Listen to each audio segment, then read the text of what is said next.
Good morning students.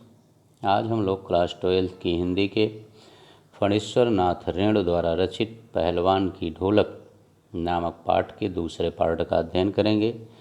Part first में हमने पहलवान की ढोलक नामक पाठ की कहानी को पढ़ा, उसका अध्ययन किया, उसे समझा हमने। और यदि आप लोगों ने इस पाठ की कहानी को अच्छी तरह से पढ़ा होगा तो हम उम्मीद करते हैं कि हमें प्रश्नों के उत्तर भी लिखने में कठिनाई नहीं होगी। हम बड़ी आसानी और सरलता के साथ प्रश्नों का उत्तर लिख लेंगे।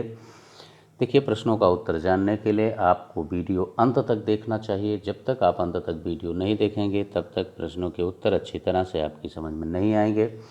और ये इस चैनल को आपने सब्सक्राइब नहीं किया है तो इस चैनल को सब्सक्राइब भी कर लें, जिससे आपके सिलेबस से संबंधित कोई भी नया वीडियो अपलोड किया जाए तो उसका नोटिफिकेशन आपके पास पहुंचता रहे। इस वीडियो को आप अधिक से अधिक लाइक और शेयर करना ना भूलें। अधिक से अधिक लाइक करें और शेयर करें, जिससे कि आपके दोस्त भी इस वीडियो का पूरा लाभ उठा सकें। तो आइए हम देखते हैं पार्ट 2 और इस पार्ट का फर्स्ट प्रश्न। पहला प्रश्न, कुश्ती के समय ढोल की आवाज़ और लुट्टन के दांव पेंच में क्या तालमेल था? पाठ में आए ध्वन्यात्मक शब्द और ढोल की आवाज़ आपके मन में कैसी ध्वनि पैदा करते हैं, उन्हें शब्द दीजिए। देखिए, इसमें दो प्रश्न पूछ रहा है। एक तो ढोल की आवाज़ में और लुट्टन सिंह के दांव पेंच में क्या तालमेल था, और दूसरा प्रश्न ये भी है कि पाठ में आए हुए इस तरह से जो ढोल के ध्वन्यात्मक शब्द हैं वो आपके मन में किस तरह के भाव उत्पन्न कर रहे हैं। देखिए, आपने कहानी में पढ़ा है कि कुश्ती के जो समय जब लुट्टन सिंह कुश्ती लड़ता था तो उस समय जो ढोल से निकलने वाली ध्वनि होती थी वह लुट्टन सिंह को काफ़ी प्रभावित करती थी। उन्हें अपने गुरु का वाक्य मानते हुए, वचन मानते हुए ही लुट्टन सिंह उसी तरह से कार्य करता था और कुश्ती में विजय प्राप्त करता था। तो इस तरह हम कह सकते हैं कि कुश्ती के समय ढोल की आवाज़ और लुट्टन सिंह के दांव पेंच में एक अद्भुत सामंजस्य था। लुट्टन को ढोल की प्रत्येक थाप एक नया दांव पेंच सिखाती थी, जैसे चटधा गिड़धा, चटधा गिड़धा, आजा भिड़ जा, आजा भिड़ जा। यानी जब चटधा गिड़धा की आवाज़ ढोल की थाप को सुनता था लुट्टन तो वो उसका अर्थ निकालता था कि आजा भिड़ जा। फिर चटाक चटधा, चटाक चटधा, उठाकर पटक दे, उठाकर पटक दे। फिर उसी तरह जब चट गिड़धा, इस तरह ढोल से थाप निकलती थी, धुन निकलती थी, तो उसको लुट्टन मानता था मत डरना, मत डरना। धाक धिना तिरकट तिना, धाक धिना तिरकट तिना, दांव काटो बाहर हो जाओ, दांव काटो बाहर हो जाओ। धिना धिना अधिक धिना, धिना धिना अधिक धिना, चित करो, चित करो। तो इस तरह से जब ढोल की ये आवाज़ सुनता था तो उस तरह से वो अपने दांव और पैंतरे बदलता रहता था लुट्टन सिंह, और इस तरह से वो कुश्ती में जीत जाता था। अब जो उसका शेष भाग है प्रश्न का कि पाठ में आए ध्वन्यात्मक शब्द और ढोल की आवाज़ आपके मन में कैसी ध्वनि पैदा करते हैं, उन्हें शब्द दीजिए।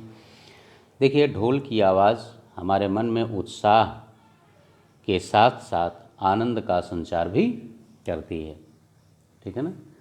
क्योंकि यदि कहीं से दूर से भी हम ढोल की आवाज़ सुनते हैं तो निश्चित है कि हमारे मन में यह एक भावना होती है कि उस पर किसी स्थान पर एक कोई उत्सव का आयोजन किया जा रहा होगा जहाँ पर यह ढोल बज रही है। तो उत्सव का संचार होने के कारण हमारे मन में आनंद और उत्साह दोनों एक साथ उत्पन्न होते हैं, ठीक है ना। तो उम्मीद करते हैं पहले प्रश्न का उत्तर भी आपकी समझ में आ गया होगा। आइए अब हम इस पार्ट का और पाठ का भी दूसरा प्रश्न देखते हैं। कहानी के किस किस मोड़ पर लुट्टन के जीवन में क्या क्या परिवर्तन आए?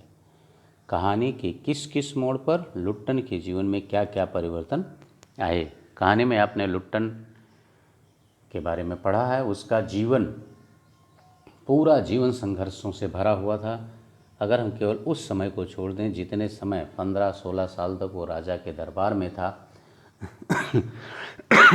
अगर उस समय को हम छोड़ देते हैं तो लुट्टन का पूरा जीवन संघर्षों से भरा था। तो आइए हम देखते हैं, जैसे पहला परिवर्तन क्या था उसका, कि बचपन में ही उसके माता पिता का देहांत हो गया था। फिर दूसरा, सास द्वारा उसका पालन पोषण किया गया और सास पर किए गए अत्याचार का बदला लेने के लिए ही लुट्टन पहलवान बना।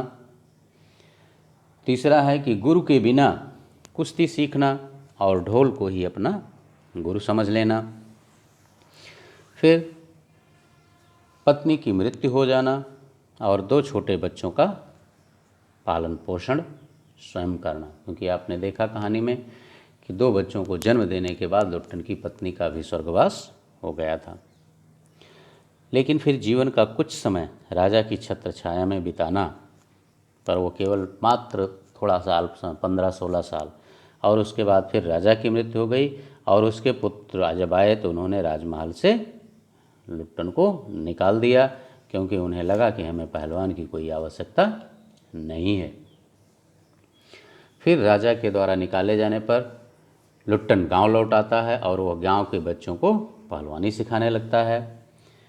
फिर उसी समय गांव में महामारी फैल जाती है, जिसमें उसके अपने बच्चों की भी मृत्यु हो जाती है। तो वह अपने भी बच्चों की मृत्यु का दुख सहन करता है और महामारी के समय अपनी ढोलक की आवाज़ से लोगों में उत्साह का संचार करता है। ठीक है ना। तो इस तरह के परिवर्तन उसके जीवन में आए थे। तो उम्मीद करते हैं कि दूसरे प्रश्न का उत्तर भी आपकी समझ में आ गया होगा। अब आइए हम इस पार्ट का तीसरा प्रश्न देखते हैं। लुट्टन पहलवान ने ऐसा क्यों कहा होगा कि मेरा गुरु कोई पहलवान नहीं, यही ढोल है। आपने कहानी में देखा कि लुट्टन सिंह ने किसी गुरु से जाकर के कुश्ती नहीं सीखी थी, पहलवानी नहीं सीखी थी। जब वह कुश्ती लड़ता था तो ढोल की थाप को ही वह अपने अनुसार वाक्यों में परिवर्तित कर लेता था, उसका अर्थ लेता था और उसी तरह वह कार्य करता था और कुश्ती में विजय हासिल करता था। तो वही है, तो इसीलिए वह ढोल को अपना गुरु मानता था। आइए इसका उत्तर देखते हैं। देखिए, लुट्टन ने कुश्ती के दांव पेंच किसी गुरु से नहीं सीखे थे, बल्कि ढोल की आवाज़ से ही सीखे थे। ढोल से निकली हुई ध्वनियाँ उसे दांव पेंच सिखाती हुई और आदेश देती हुई सी प्रतीत होती थी। जैसा कि अभी पहले प्रश्न में आपने देखा कि ढोल की जो ध्वनि है उसे किस तरह से आदेश देती है। जैसे देखिए, चटाक चटधा, चटाक चटधा, उठाकर पटक दे, उठाकर पटक दे। ठीक है ना। धाक धिना तिरकट तिना, धाक धिना तिरकट तिना, दांव काटो बाहर हो जाओ, दांव काटो बाहर हो जाओ। अर्थात इस तरह से जो ढोल की थाप थी, ढोल की जो ध्वनि थी, उसे जैसे आदेश देती थी कि अब तुम ऐसा करो। इसी तरह जब ढोल पर थाप पड़ती थी तो उसकी नसें उत्तेजित हो जाती थीं और वह लड़ने के लिए मचलने लगता था। इसीलिए लुट्टन पहलवान ने ऐसा कहा होगा कि मेरा गुरु कोई पहलवान नहीं, बल्कि यही ढोल है। ठीक है ना। उम्मीद करते हैं कि तीसरे प्रश्न का उत्तर भी आपकी समझ में आ गया होगा, आपको कोई प्रॉब्लम नहीं हुई होगी। आइए अब हम चौथा प्रश्न और इस पार्ट का अंतिम प्रश्न देखते हैं।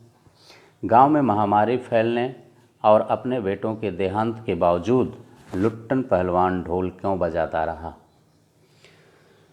कहानी में आपने देखा है कि गांव में जब महामारी फैली थी तो उसके कारण गांव का जो माहौल था वह काफ़ी निराशाजनक था तथा चारों तरफ मृत्यु का सन्नाटा छाया हुआ था। और उसी प्रकार का सन्नाटा पहलवान के मन में अपने बेटों की मृत्यु के कारण भी छाया हुआ था।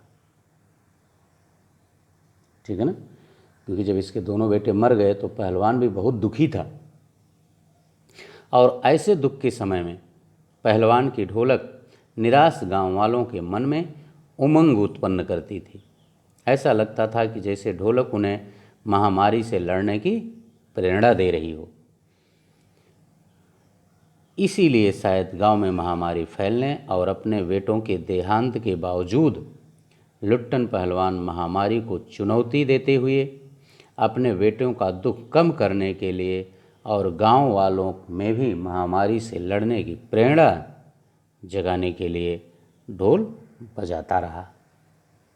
इसका एकमात्र ही उद्देश्य था ढोल बजाने का, और शायद वो इसी कारण से ढोल भी बजाता रहा था। बस छात्रों, इस पार्ट में इतना ही। इसके अगले पार्ट में हम इसके अन्य शेष प्रश्नों को लेकर पुनः आपके समक्ष उपस्थित होंगे। ओके, थैंक यू, धन्यवाद।